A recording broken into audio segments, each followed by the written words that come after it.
Koçların Mekanı'na hoş geldiniz. Bugün astrolog Sevim Hanım'la birlikteyiz. Hoş geldiniz. Hoş bulduk. Merhaba herkese.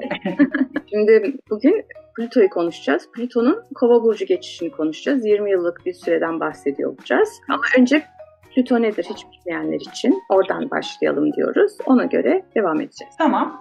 Şimdi biz sizinle niyet ederek başlamıştık zaten bu astrolojiyle ilgili biraz bilgilendirme yapalım. İnsanlar dinlediğinde ne oluyor, ne bitiyor anlasınlar falan ki tam da bilgi çağına girerken değil mi Kova Plüton bu demek. Jenerasyon gezegenleri de toplumların oluşması, toplumların dönüşmesi, jenerasyon deme sebebi de bazı jenerasyonları etkiler çok önemli. Bunlar Uranüs, Neptün ve Plüton. Yani üçü de çok etkili. Bunlar en etkilisi, en zorlu dönüştüreni de Plüton. Plüton geçen 2008'den beri Oğlak'taydı. Şimdi Oğlak'ta gerçekten Plüton'un konusu şudur. Yıkarak dönüştürür. Yani modern astrolojide biz onu Akrebin yöneticisi diye kabul ederiz ki Akrep burcuna da zaten hep bir yıkımı ve dönüşümü atfederiz. Yani gibi biraz yıkım cümleleriyle kullanınca kötü algılanıyor da küllerinden yeniden doğmakta aslında. Yani anka kuşu misali. Plüton bunu ister bizden. Geçtiği hangi eve geçiyorsa da ya da bizim herhangi bir kişisel gezegenimizde kavuşumu, karesi, bazı açıları varsa yine orada bizden dönüşüm ister. Olduğu yeri yıkıp dönüştürür ama. Yani ya şu kadarını yapsam olur mu? Değildir onun konusu. Oradaki her neyse meseleler onları yıkıp başka bir forma getirir. Ya bitirir, yeniden başlatır ya da artık o eski haliyle kalmaz hiçbir şey. Tabii ayak dirediğimizde zorlanırız. Şimdi bu daha çok kişisel hayatlarımızdan çok geneli, toplumları, değişimleri, dönüşümleri, sistemleri falan daha çok etkileyen bir tarafı vardır ki buna örneğin vereyim. Mesela şu an Amerika'da olan olaylar. Amerika çünkü Plüton Oğlak'taydı. Oğlak dönüşü yaşıyor. Oğlak'ın bir zodyaktaki turu 248 yıl sürüyor. Mesela biz bir Oğlak dönüşünü bir daha bu jenerasyon göremeyecek. O kadar önemli bir dönüşümden geçiyor Amerika aslında. Hatta bu onun iç savaşı dönemlerine falan da denk geliyor. O yüzden çok ciddi dönüşümlere de gebe Amerika için diyoruz. Plüton'a 2008 yılında Plüton Oğlak'a geçtiğinde aslında biraz sistemleri, toplumları ve yani bankalar, devletler, devlet başkanları, bazı kuruluşlar, böyle somut değerler, yani Oğlak Satürnyen değerler, elle tutulan somut sınırlandıran, parasal değerler. Aynen öyle. Bunların hepsinde böyle bir sarstı ve oraları dönüştürmek için bir şeyleri yıktı. Mesela biz 2008'de Norveç kriziyle girdik, düşünün. Ve oraları artık dönüştürmek üzere girmişti oraya zaten. Bunları yıkarak dönüştürüp bizi aslında bir Kova çağına hazırladı. Orada şu anda hala onun son 29 derecelerden geçiyor ki bugün saat 23.40'da geçecek Kova'ya. Ve biz bunu 2023'te Mart'ta deneyimledik. Sonra Mayıs'ta bir retroyla tekrar doğru geldi Oğlak'a. Sonra tekrar geçti 21 Ocak 2024'te tekrar Kova'ya geldi Plüton. Orada yine biraz deneyimlememize sebep oldu. Böyle ön gösterim yaparak geliyor, alıştıra diyeyim. Sonrasında tekrar Plüton Oğlak'a döndü ve orada artık bitirilmesi gereken şeyler konusunda da bizleri uyardı. Hani bizler de insanlara uyardık. Dedik ki Plüton Oğlak hangi evinizse Plüton orada neyi dönüştürmeye çabaladı, bu 20 yıldır neyiniz dönüştü, bunu ayak diremeden kabullenirsek ki son böyle boğa dolunayı da buna son böyle nokta koyar gibi hissettirdi aslında birçok insana. Ama eğer ayak diremediysek dönüştüğümüz şeyden de memnun olabiliriz. Yani kötüye dönüşmek değildir bu. Mesela oradaki o statükonun bitmesi de birçok konuda bizim artık daha rahatlıkla yol almamızı sağlayacak. Hatta ben size şöyle bir şey söyleyeyim. Şimdi Oğlak'tayken Oğlak'ın yöneticisi Satürn, Plüton Satürn'le kafa kafaya daha zor işler. Hem Satürn diyor ki benim dediğim olacak, olmaz, sınırlayan, engelleyen, statükoyu seven, kıpırdamaz bir gezegen Satürn. Plüton da yıkan bir gezegen, takmıyor Satürn'ü, ondan daha güçlü, daha yıkım, daha büyük savaşlarla falan da uğraştık. Biz bankalar yıkıldı yerine mesela bu Bitcoin'ler falan yani reklama giriyor mu bilmiyorum ama coin'ler diyeyim. Ama Kova'ya geçtikten sonra biz birazcık daha aslında kolay yol alacağız. Çünkü Uranüs yöneticisi Kova'nın ve tamam bir klasik yöneticisi Satürn'dür ama bir Uranüs etkisi var. Uranüs zaten devrimci bir gezegen. Yani Plüton'un oradaki o yıkmak istediği, dönüştürmek istediği şey aslında Uranüs destek verecek. Biz toplumsal devrimler göreceğiz, uyanışlar göreceğiz. Daha insanlığın hava grubu, hava burcu Kova, daha hümanist, daha böyle grupsal faaliyetler, birlikte hareket etmek, yani grupların içinde olmak, somut, elle tutulur değerlerden çok bilgiye önem vermek, iletişimin önem kazanması, entelektüelitenin önem kazanması ve yani bu çağlarda, kova dönemlerinde, geçtiği bu dönemlerde mesela en önemli etkisi şeydir ki o çok net olduğu için hepimiz bunu söyleriz. Rönesans reformları Plüton kovadayken başlamış ve devam etmiş zamanlardır. Dönüşümdür. Yani o yüzden şimdi biz de göreceğiz. Şu anda zaten biz bunun ayak seslerini aldık. Toplumlar dönüşüyor. Göçlerle, ki en büyük etkisi dönüşümün göçlerle olur. Göçler, insan hareketleri, toplum hala şimdi bile başladı değil mi, Fransa'da falan görüyoruz. İnsanlar ayakta. Ne istiyorlar? Dönüşen şeyi anlamaya çalışıyoruz. Hükümetler için de bu kolay değil. Ama şimdi nasıl Oğlak'tayken Plüton bir şeyleri yıkarak bu hale getirdiyse, Kova'ya girdiğinde de hümanizme doğru gideceğiz. Bazı sistemler değişecek, bankalar kalkacak ortadan, böyle sınırlılar içinde yaptığımız şeylerin gevşemesi, ev sahibi olmak istemeyecek kimse. Gezmek, bilgiye yatırım yapmak belki böyle olacak. Belki işte daha çok online, internet üstünden, yapay zekayla hayat o kadar dönüşecek ki teknoloji anlamında işte bizim hayatlarımıza nasıl gireceğini de hep birlikte göreceğiz. Burada daha öncesinde ama yıkılacak sistemler yıkılacak ki yerine biz yenisini inşa edelim. Bu Oğlak Plüto geçişinde sadece hani Güneş Oğlaklar etkilenmiş gibi düşünülüyor. Çünkü benim danışanlarım bana soruyor, diyor ki şimdi Güneş Kovalar mı yandı? Hayır, öyle bir şey yok aslında. Dediğiniz gibi Kova burcuna düşen bir gezegeniniz olabilir. Orada Uranüs'e açı yapan ya da Plüton'a açı yapan bir gezegeninizin etkilenmesi olabilir. Ama dediğiniz gibi işin güzel tarafı, Satürn'deki gibi işkence çekerek dönüşmeyeceksiniz belki. Çünkü ben diyorum ki, beni örnek alın. 2008'den beri benim hayatıma bakın. Ben nasıl bir dönüşüm yaşamışım. Ama onun daha hafifini diye düşünüyorum, dediğiniz gibi hava etkisiyle belki. Hani birden fırtına gibi çarpıp en derin dönüşümleri bile, ama hızlı bir şekilde, çok da Satürn'deki o yavaş yavaş kanırta gibi değil belki. Daha hızlı şok olarak geçirdiğim dönüşümden yaşıyor olacağız diye düşünüyorum. Tabii bir de şimdi hem ikizler, şimdi Uranüs ikizlere geçecek, Neptün Koça geçecek, Plüton Kova'da, bütün jenerasyon gezegenlerinin de hava grubunda, ateş grubunda olması daha hızlı. Daha hava demek daha rahat akan bir enerjidir. Toprak daha yer demek çünkü. Bu şeyle, doğa olaylarıyla bile ilgilidir. Yani depremlerden tutun volkanik patlamalara kadar. O da olması gereken şeyler. Yani bu Plüton Oğlak süreci olmasa bu sefer hiçbir şeyi de kuramayız. Yani farklı yararları var, zararları var. Bir de şeyi söyleyeyim, yani daha kolay olacak demek, bazen de eğer biz ayak diriyorsak öbürü daha alıştıra geldi. Bu biraz ani gelebilir. Anilikler hayatımızda görülecek. Yani böyle birdenbire dönüşen şeye de eğer ayak uyduramazsak o da farklı sıkıntılara yol açabilir. Mesela biz bu dönemde özellikle de Neptün ateş grubuna Koça geçince biraz aslında daha çok zihinsel sıkıntıları da görür hale geleceğiz. İşte teknolojiyle ilgili sıkıntılar, insanların eve kapanması, artık çok ciddi dolaşımda olmamak, her şeyi internet üstünden yapmak, hazzı bile oradan almak gibi. İşte yapay zekayla her şeyi halledince insanların ne işe nereye doğru gidecek yolunu bulması biraz zaman alacak. Bu sağlıkla ilgili de bir sürü şeyler keşfedilecek falan, ama bunların oturması zaman alacak. Ama o kadar hızlı gelişmelere tanık olacağız ki. Ben bunu kötü anlamda söylemiyorum. Tabii ki insanlık adına yararlı şeyler olacak da biz insanoğlu değişimlere kolay adapte olamadığımız için bunlar dönüşürken zorlu geliyor. Zorluklardan dönüşüyoruz diyelim. Haritamızda da şunu söyleyeyim. Şimdi biz mesela Oğlak'tayken dedik ki bütün öncü grupları şöyle etkilendi. Öncü gruplar bunu kare ve karşıt olarak aldı Plüton'u. Bu yüzden açıları biraz daha sert geldiği için daha etkin yaşadılar. Şimdi de Kova'daki bu Plüton sabit burçları, yani Aslan'ı, Akrebi ve Boğa'yı köşelerden karşıt ve kare aldığı için daha etkileyecek diyoruz. Ama sizin haritanızdaki Plüton üçgen alıyordur.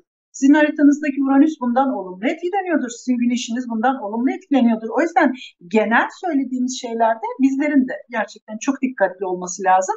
Daha etkin bunu almak demek zor demek değil. Yani birçok Oğlak'ta şu an dönüşüp geldiği durumdan çok memnun olabilir. Tabii ki canım. Anladım. 2008'den bugüne geldiğimizdeki kendi dönüşümü. Bunu çok doğru anlatmak lazım Münevver Hanım. Evet, doğru söylüyorsunuz ama bir de şeyi çok güzel söylediniz. Yani sabit burçlarda eğer sabitsek ve bir şeyler hızlanıyorsa demek ki bizim de biraz akışkan, hızlı, o hıza alışır, adapte olur bir şekilde. Yandaş görüp, onunla tersleşmeden, zıtlaşmadan, onunla birlikte akmaya özen gösterirsek belki faydalar elde edeceğiz ya da daha kolay işin içinden çıkabileceğiz diye düşünüyorum.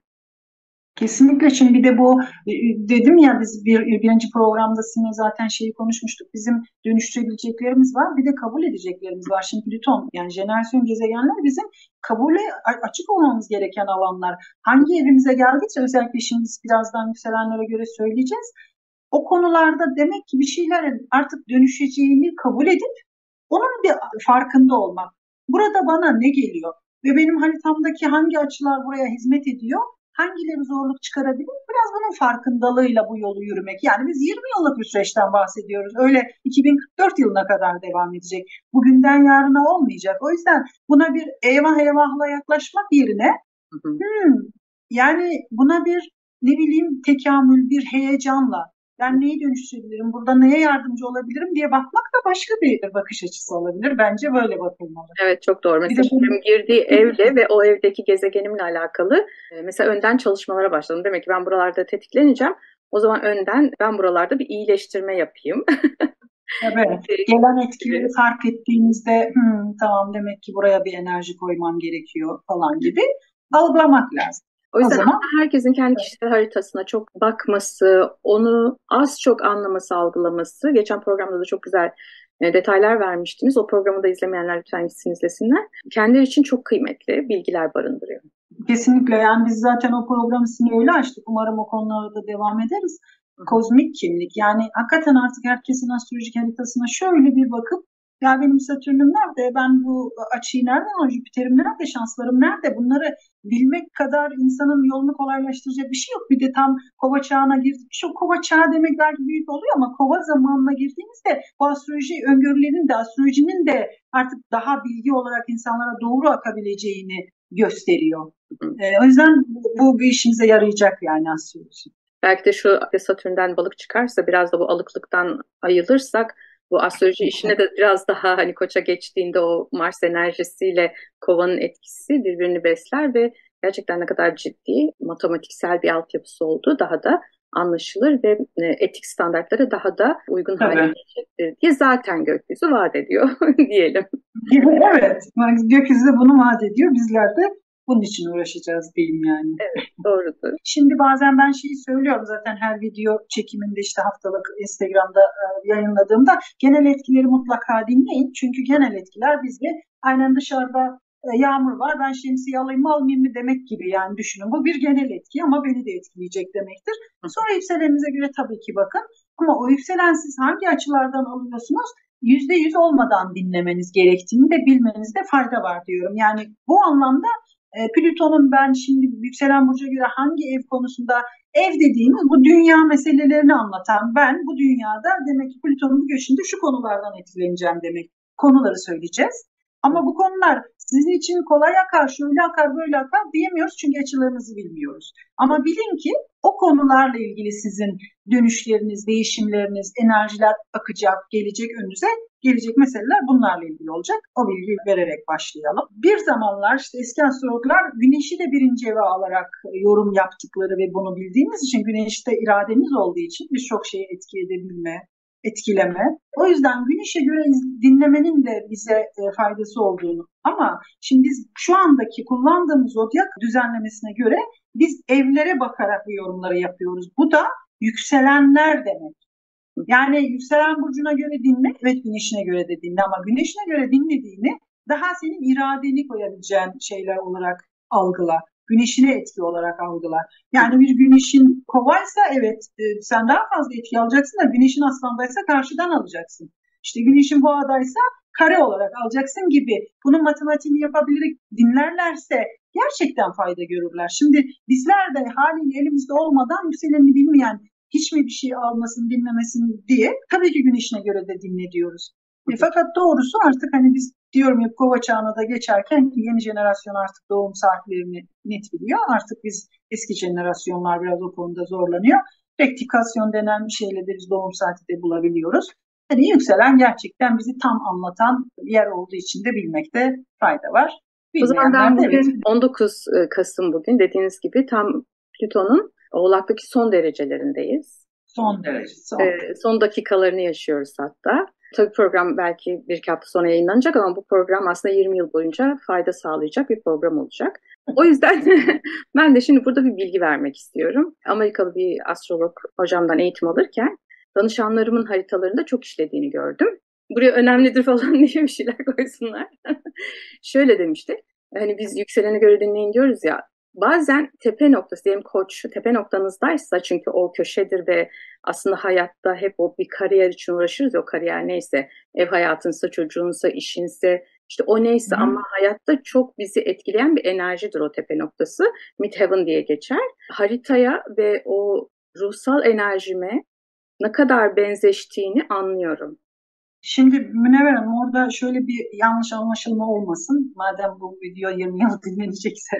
Şimdi biz zaten hani bunu benim hocam Öner Döşer zaten diyor ki bir insanın yükselenini bilin, MC noktasını bilin, güneşini ve ayını bilin, o insana %90 bilgi verebilirsiniz.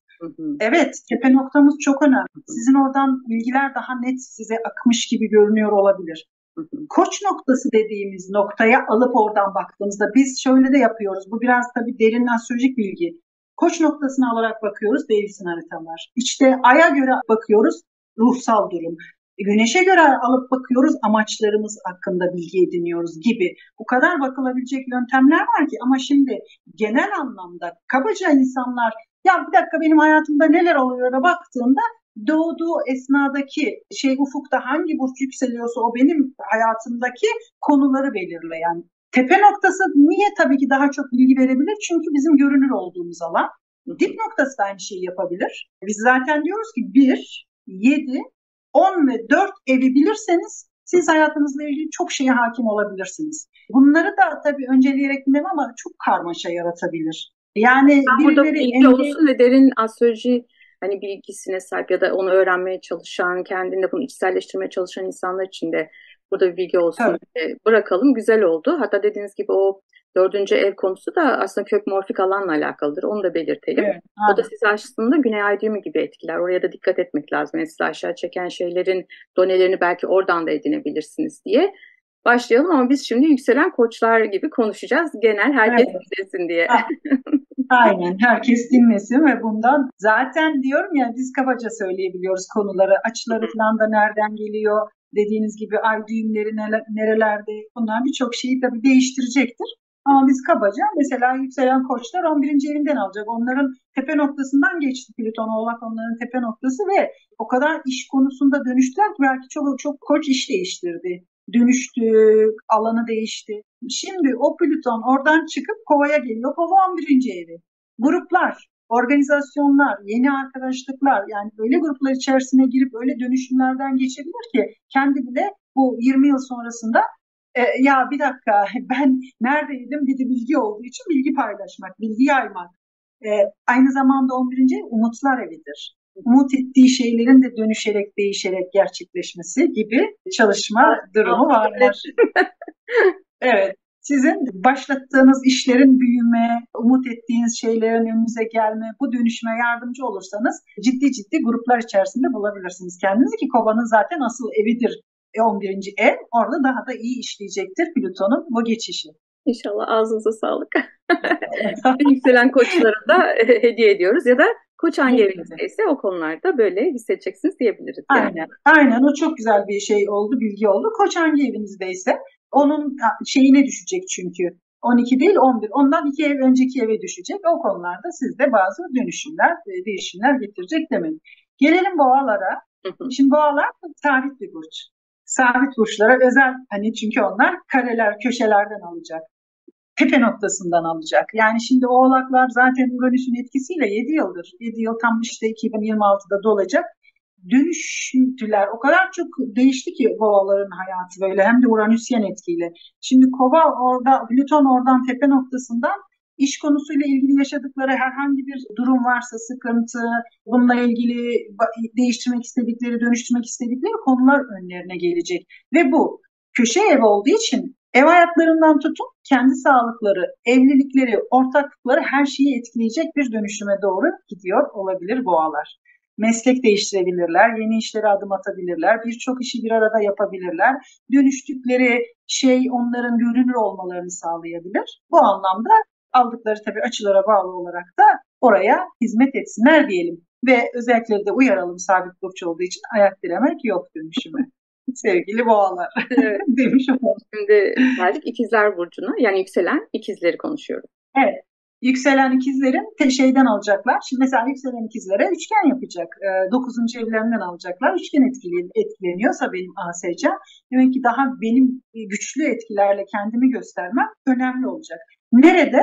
9. ev yurt dışı, yabancılar, seyahatler, kültürel işlerle ilgilenmek, aynı zamanda yazmak, çizmek, yayınlamak, internet üstünden, YouTube üstünden görünür olabileceğim işlerle ilgili önümün çok açık olabileceğini, burada attığım adımlar varsa ya da böyle bir şeyler düşünüyorsam orada çok ciddi dönüşümlere açık olduğunu, öyle konular önüme gelirse de demek ki ilgilenirsem fayda sağlayacağım bir açıda da geliyor bu Plüton bana. Hele bir de benim haritamda Güneşime, Plütonuma, diğer gezegenlerimde açıları varsa değmeyin keyfine Tadından diyebileceğiz. O da bir hava grubu çünkü. Evet. Hava grupları çok olumlu etkilenecek. Harika. Bu Şimdi yükselen yengeçlere bakıyorum. Evet. Yükselen yengeçlerin 8. evlerinden gelecek bu etki. Şimdi onların öncü grupta olarak zaten bu Plüton'un Oğlak dönüşünden bayağı bir etki aldılar. Çünkü 7. evden alıyorlardı. İlişkiler, ortaklıklar tepe noktalarında da şimdi bir Koç geçiyordu. Onların da hakikaten dönüşerek geçtikleri bir zamandan şimdi artık bunun neye evrildiyse o dönüştükleri şey, bu iş değiştirmiş, iş almış, iş kapatmış, yeni bir şeyler başlatmış olabilirler, boşanmış, evlenmiş olabilirler. Şimdi bunun artık sanki şey gibi, hani yaptım tamam şimdi getirisine bir bakalım şeklinde 8. evden. Burası bizim maddi gelirler evimizdir. Başkalarından gelirlerimiz, yaptığımız işlerden aldığımız gelirler. Aynı zamanda böyle miras filan konusudur. Aynı zamanda orası biraz böyle krizlerin de yönetildiği ev olduğu için gelebilecek hayatımla ilgili bazı dönüşümlerde biraz krizlerle de ilgili olabileceğini, bu dönüşümün birazcık beni, yani kriz yaşadığımda bundan paniklemek yerine bunu beni dönüştürebileceğini algılayarak yaklaşmakta fayda var. Yaptıkları şeyler her neyse bunun artık getirisini toplayabilecekleri bir zamana giriyorlar maddi olarak diyelim. Aynı zamanda ruhsal büyüme evidir de öyle bir faydaya da açık yükselen yengeçler. Hadi bakalım inşallah. Şimdi sırada yükselen aslanlar var. Evet, yükselen aslanlar bir diğer sabit burç tabii ki. Şimdi o da 7. evinden alacak. 7. ev bizim açık olduğumuz başkalarına ev. Burası işte yani oradan danışmanlıklardan tutun, evlilik, ortaklıklar, aynı zamanda açık düşmanlıklar da evidir. O yüzden oraya Plüton'un tam köşe evden bana da karşı taşıdan geldiğinde belki benim iletişimde olduğum konularda insanlarla ilgili dönüşüm olacak. Evliliğimde bir dönüşüm olabilir, ortaklığımda bir dönüşüm olabilir. Yeni başlatabilirim, bitirebilirim. Evliliğim vardır, dönüştürebilirim, bitirebilirim, evlenebilirim gibi. Yani bunları olumlu ya da olumsuz algılamak yerine orada dönüşüme açık bir enerjide olacağım bu 20 yıl boyunca. Bunu bilmekte fayda var. İşte merhaba dediğim, iletişim kurduğum, benden ortaklık isteyen ya da ikili ilişkiler, evliliğimle ilgili konularda. Demek ki bazı şeylerde, bazı enerjiler geldiğinde anlayacağım ki orada benden bir şey istiyor, bir dönüşüm istiyor, bir değişim istiyor. Bunu güzel şey yapabilir, ayak diremeden karşılayabilirsem dönüşüme açık, güzel. Dönüştüğün konunun sonrasında seni mutlu edip etmeyeceği konusunda hiçbir şüphe yok. Yani değişim her zaman iyidir. Oradan sağlıklı çıkmaya bakmalı. Özellikle sabit burçlar değil. Kare ve karşı açıdan alacaklar çünkü. Evet. Bu konularda daha uzun uzun konuşacağız. O yüzden merakla beklesinler. Şimdi gelelim yükselen başaklara. Yükselen başakların 6. evleri etkileniyor. Şimdi hatta onları şöyle söyleyeyim. Böyle bir Jüpiter onların tepe noktalarından geçiyor. İkizler tepe noktası. Haziran ortalarına kadar da orada olacak. Şimdi Kova'nın da oraya geçmesiyle birlikte 6. eve, 6. evde iş ve günlük rutinlerdir. İşlerle ilgili mesleki alanda şansların olduğu ve buraya Plüton'un geçmesiyle birlikte şimdi başlatacakları iş, yenilikler, mesleki alan, görünür oldukları alanla ilgili demek ki günlük rutinlerini, işlerini, konularını değiştirebilecek, dönüştürebilecek şeylere adım atıyor ya da o fırsatlar geliyor olabilir. Biraz Evet. o konuya dikkat etsin yükselen Başaklar. Ve burası bir de sağlık evimiz olduğu için sağlıkla ilgili dönüşecekleri, değişecekleri bunlara dikkat etmek, oradan bir konuyla ilgili bir şey geliyorsa önlerine bunu mutlaka bir önemsemek, hemen bir tahlilini yaptırmak, gitmek, üzerine gitmek, bakmak gibi burayı dikkate almalarında fayda var. Harika. Şimdi geldik yükselen terazilere. Evet, bir diğer hava grubu yükselen teraziler de üçgen alacaklar. Nereden? 5. evden. Şimdi 5. ev de bizim sevdiğimiz evlerden biridir. Orası aşk, ilişkiler, yetenekler, hobiler, eğlence evidir. Yani normal haritada aslanın evi. Yeni bir aşka adım atabilirler. Aşk yoluyla dönüşebilirler. Çocuk sahibi olup dönüşebilirler. Yani yaşlılar için torun sahibi olabilirler. Yeteneklerin üzerine giderek kendileriyle ilgili farklı şeyler keşfedebilirler. Bir de üçgen açıyla aldıkları için daha o yeteneklerini gösterebilecekleri güçlü etkilerin de geleceğini hissedecekler zaten. Bu konularda çok güçlenecekleri, eğlence anlayışlarının da çok dönüşeceği bir zamana giriyor yükselen terazi. Hatta onlara şöyle bir şey önereyim. Bu konuların hangisine adım atıyorlarsa o konuyla ilgili de bir yetenek de barındırıyor, yetenek de getiriyor olabilir. Ona biraz dikkat etsin. Eğlenerek de bazı yeteneklerini fark etme, keşfetme, hatta bunlardan bir iş üretme, iş yapma şansı bile verebilir yükselen terazilere. Harika. Şimdi geldik yükselen akreplere. Geldik bir diğer sabit burcu diyelim. Yükselen akreplerde 4. evden alacak tam dip nokta. Dönüşecekleri konu tabii ev, aile. Şimdi biraz aynen 12. ev gibi derin bir evdir. Köklerimizi, ailemizi, geçmişimizi ilgilendirdiği için buradaki dönüşüm de daha dönüştürücü. Bir de yükselen akrep. Akrep zaten bir şeylerin de çok dibine inen, çok her şeyin dibini görmek isteyen, dönüşüme de açıktır aslında. O yüzden bu konularda önüne gelecek neyse fırsatlar, ne bileyim köklerini bulmak, köklerine doğru gitmek gibi bile olabilir. Yeni bir ev sahibi olmak, aile bireyleriyle ilgili bazı dönüşümlere tanık olmak, burası birazcık daha geniş bir alan. Yani dediğim gibi köşe evlerden aldığımızda bu açıları biz, demek ki benim mesleki alanımda, iş alanımda, evlilik alanımda etkilenecek demektir. Köşe evler, birbirini de etkileyen evler. Tam da kare açı aldığım için burada ciddi bir dönüştürücü etkiye maruz kalacağım bilmekte fayda var. Gelen etkileri karşılamadan, böyle ahlarla vahlarla, negatif etkilerle karşılaşmadan bu dönüşüme yardım etmekte fayda var ki akrepler dönüşüm için zaten onların modern yöneticisi Plüton. Demek ki onların hem kişisel alanları hem aile alanları dönüşecek. İsterlerse buna da çok güzel dönüştürürler yani. Akreplerin böyle bir başarısı var zaten. Harika, çünkü dediğiniz gibi zaten tanıdıkları bir enerjiyle dönüşüyor olacaklar. İnşallah hayırlarını olur. Evet. Aynen, inşallah onların çok tanıdığı bir enerji bu. Geldik şimdi yükselen yaylara. Evet, yükselen yaylar, benim de yükselenim yay. Harika. Şimdi geçen videoda da onun bilgisini verdim. 3. evden alıyoruz. Şimdi bizim 3-9 hattı zaten biraz bilgi hattıdır da. Böyle eğitim almak, eğitim vermek, seyahatlerle bilgilenmektir ya, bir başka yoludur. 3. ev aynı zamanda kardeşler, yakın çevre. Burada hem kardeşlerle ilgili, yakın çevreyle ilgili, sizin eğitimle ilgili alabilirsiniz, verebilirsiniz. Biraz bilinç dönüşümü getirecek yükselen kovalara. Bunu böyle doğru kullanabilirlerse, yani bilsinler ki neye el atarlarsa bir şeyle ilgili eğitim almak ya da aldığı eğitimi birileriyle paylaşabilme şansına sahipler. Kendi bilinçlerinin de dönüşeceği çok ciddi bir 20 yıllık süreçten bahsediyoruz. Hava grubu olup bir de 7. evine de etki yaptığı için başkalarından da bu anlamda faydalar görebilme, ateş grubuna da sekstil açıyla güzel bir açı yapıyor Plüton burada. Onları hem kişisel alanlarında hem iletişimde oldukları insanlar açısından da dönüşebilecekleri bir zamanı getirecek yükselen yaylara. Yani yükselen yay dediğiniz gibi 3-9 aksından alıyorsa 9. evde de o zaman benle program yapıyor olmamız tesadüf değil diyoruz. Ya. Türkiye Kanada arası. Evet, doğru. Bu inşallah daha güzel şeylere, açılımlara sebep olsun diyelim o zaman. İnşallah. Evet. Şimdi geldik yükselen oğlaklara. Oğlaklara. Sizin de güneşiniz oğlaktı, değil mi? Şimdi yükselen oğlakların 2. evi ve aynen şeylere söylediğim gibi yengeçler nasıl 8. evden bu etkiyi, artık dedim ya, bir şeylerin sonucunu alma. Yükselen oğlaklar da 1. evden aldıkları için hem ev hem işte görünür oldukları alan, iletişimde oldukları 7. ev, evlilik olsun, diğer insanlarla iletişimleri olsun, çok ciddi bir sürü konuda dönüştüler.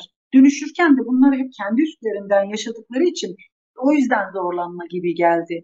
Hem sağlıktan tutun, her türlü konunun 4 aksın birden sizi etkilemiş olması, bir de Satürn yönetiminde bir dakika ne oluyor diyen bir tarafı var. Burada hakikaten onun dönüşmesi demek zor ama o kadar kalıcı bir dönüşümdür ki Satürn etkisi alan burçlar için bu. Olmuş da tam olmuştur demek. Tam anlayarak dönüşmüştür demek. Tamam mı? Şimdi ikinci eve gelince Plüton ikinci evinde bu kazandığı değerleri, burası değerler evidir, maddi gelirler evidir. Bunun paraya nasıl dönüştüğünü görebileceği, parasal, kendi kıymetinin, kıymetlerinin de dönüşeceği, değişeceği bir alana geçiyor.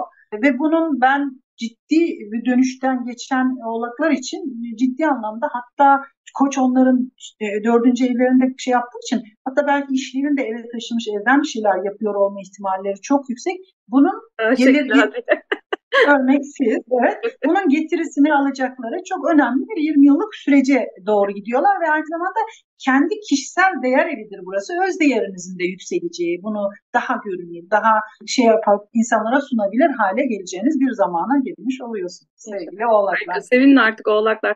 Ama şimdi dediğiniz gibi ikinci evde devam ediyor olacak bu yolculuk. Derin bir nefes aldınız, bir de bilgeleşti ki zaten bir bilgi tarafı vardır oğlakların, kovaların, Satürn yönetiminde olan burçların. Şimdi bunu ben bir zorluk olarak arkamda unutacak mıyım? Vay be, ben nasıl da değiştim, dönüştüm deyip o bilgeliği cebime koyup yoluma devam edeceğim. Bu çok önemli. Evet. Şimdi yükselen kovalar Plüton 1. evlerine geliyor ve bir de onlarda Uranüs etkisi var tabii ki Satürn'le beraber. Hakikaten Uranüs kovaların hayatında devrim niteliğinde dönüşler olabilir. Çünkü onların Plüton, Oğlak 12. evlerinden geçerek buraya geldi.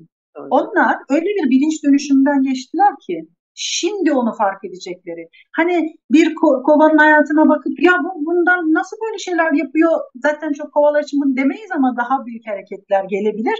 Bilin ki onun içten hazırlığı zaten yapılmıştır o 20 yıl boyunca. Plüton'un çünkü 12. ev süreci de çok önemlidir. Şimdi onun genel her türlü tepe noktası mesleki alanına, ev alanına, ortaklıklar, evlilikler her türlü alana yansıyacak bir dönüşümü başlatacak ve Uranüs'ün de etkisi olduğu için ani, devrimsel, nitelikli şeyler yapma ihtimali çok yüksek. Tabii teknolojiyle ilgili de olduğu için Plüton ve Kova burcu çok teknolojiyle, hatta onlara öneririm teknolojiyle ilgilenmek, yapay zekanın üzerine gitmek. Hani biraz kötü bir algı yaratılıyor bazen, yapay zeka eyvah ne yapacağız? İnsanlığın faydasına olacak şeyler de olacak. Yani teknolojik gelişmeler, tabii ki ben her zaman şöyle söylüyorum. Bazen diyorlar ki işte ya bizim hepimize çip takacaklar. Şimdi bana deseler ki senin şurana bir çip takacağız ve vücudumdaki en ufak bir hastalık olduğunda o bize haber verecek. Herkes sıraya girer diyorum.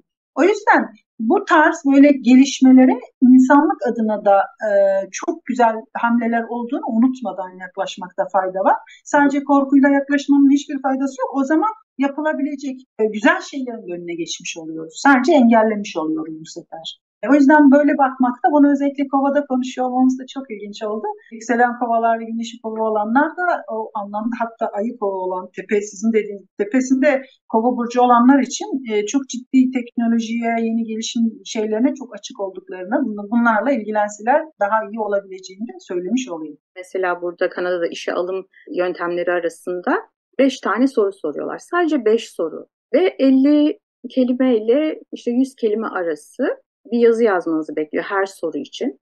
Ve öyle bir doküman çıkarmış ki inanamazsınız. Ben şok oldum ya. Gerçekten karşımızdaki hayranlık uyandıran ve onunla dost olup faydalarından faydalanmamız gereken bir yöntem. Çünkü artık insan kaynaklarına ihtiyaç kalmayacak gibi, bir de üstüne koçluk önerileri de vermiş. Şu adımları kendi adınıza geliştirmeniz sizin faydanızadır falan diye. Ben şok oldum. Ama şöyle Münevver Hanım, şimdi mesela astrolojik olarak da siz bütün bilgilerinizi girin, size öyle bilgiler veriyor ki şaşırıp kalıyorsunuz. İhtiyaç olmayacağından ziyade orada şey girecek ya devreye, etik. İşte orada aslında o zaman insani ve etik olanın daha üst perdeye çıkma şansı olacak. Burayı kaçırmamak gerekiyor. Yani tamam, bunlar yapay zeka tarafından yapılacak, her isteyen yapacak.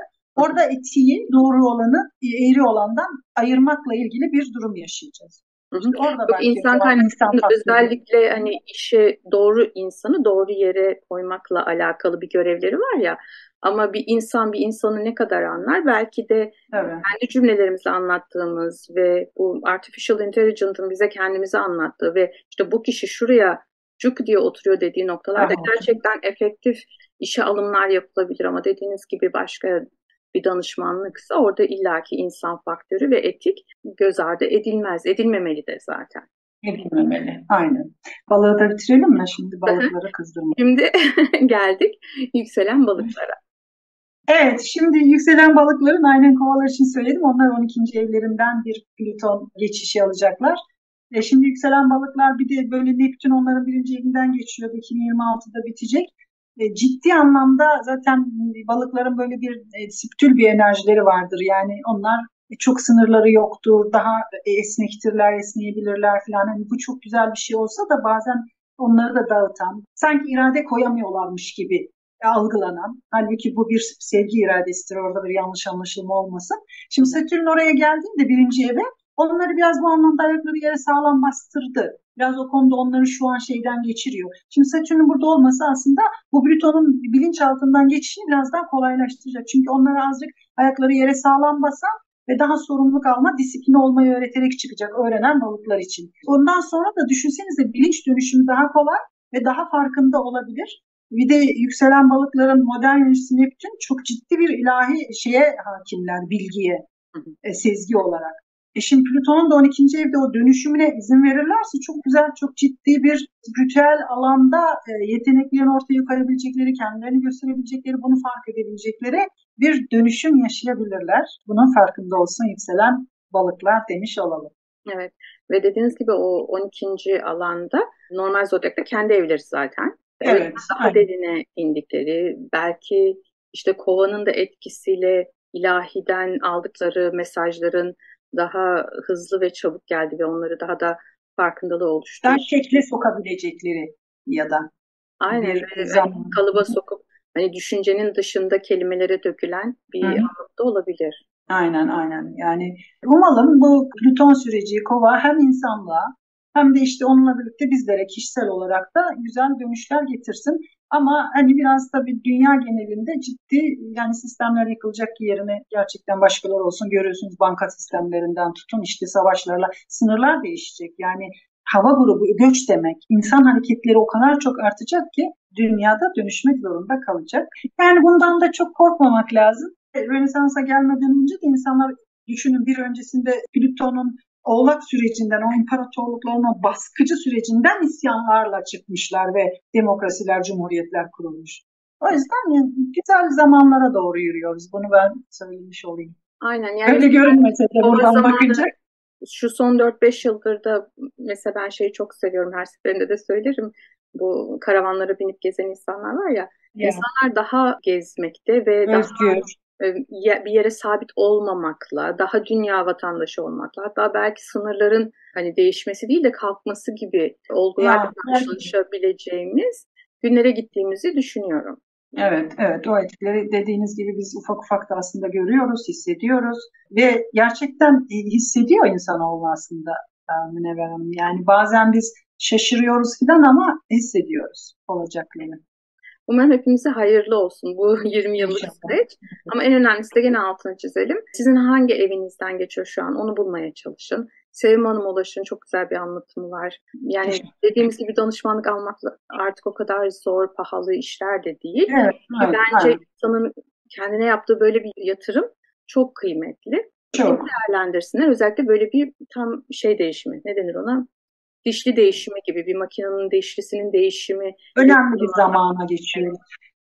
Aynen. Hatta 2025 yılı gerçekten dönüşüm yılı. Yani bütün bu jenerasyon gezegenleri hat değiştiriyor. O kadar önemli ki. İşte benim gözümde öyle geliyor. Yani çünkü ben Satürn böyle saat gibi düşünüyorum. O dişliler değişiyor gibi, yer değiştiriyor gibi algıladığım için tam böyle değişme zamanı. Siz orada konumunuzu nasıl alacağınızı, nasıl hareket edeceğinizi sindirmek istiyorsanız danışmanlıklar bu konuda çok kıymetli. Evet. Aynen. Evet. Teşekkür ederim. Varsa son sözleriniz onları da alayım. Bugünlük bu kadar olsun. Teşekkür ederim. Valla öyle güzel akıyor sizinle sohbet. Bence söylememiz gereken birçok şeyi söyledik. Evet. Einstein'ın bir lafı var, onu söyleyeyim mi? Çok hoşuma gitti, buraya not almışım. Diyor ki evrenin en anlaşılmaz yanı onun anlaşılabilir olması. O yüzden korkuya mahal yok. Dediğiniz gibi danışarak önümüzü görme şeyimiz çok yüksek.